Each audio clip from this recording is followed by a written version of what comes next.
The meaning of the day. I'm Jeff Stein with today's Iowa Politics Report. Each year in this country, we mark July 4th as Independence Day, when we celebrate the time in 1776 when a brave people filed for divorce from the British government.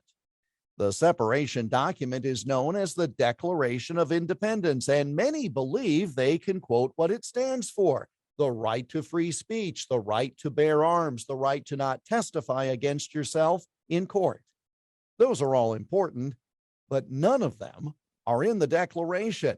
Those are rights granted in the Constitution, which established our form of government after the colonials won the Revolutionary War. Many believe that the Declaration was approved and then the war began.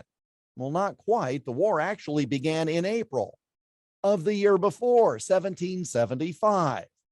And as mentioned in this segment last Friday, it was actually on July 2nd that those meeting in Philadelphia at the Second Continental Congress voted to issue a declaration.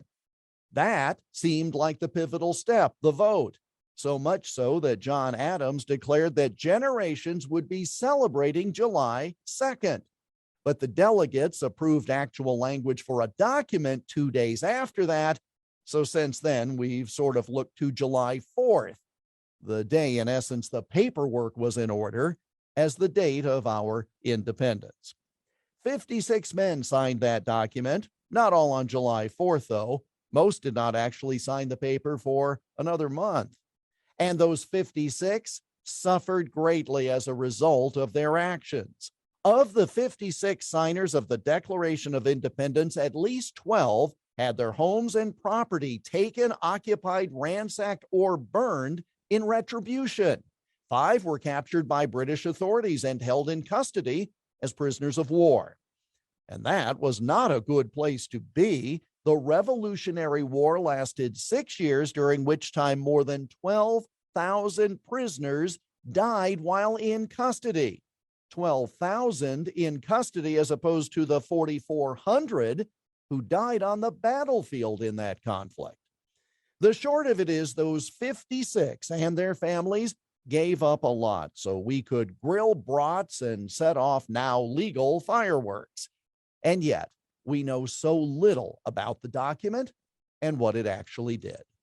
So at the very least, take a little time to think about what it means to be independent and celebrate that, along with enjoying the other things about this holiday. And show some gratitude for those who gave it all for an ideal and a concept that we benefit from richly today. And that's the Iowa Politics Report for Independence Day 2022 on Twitter, Instagram, Gitter, Parler, and Truth Social at Iowa Politics. I'm Jeff Stein on News Talk 1540 KXEL.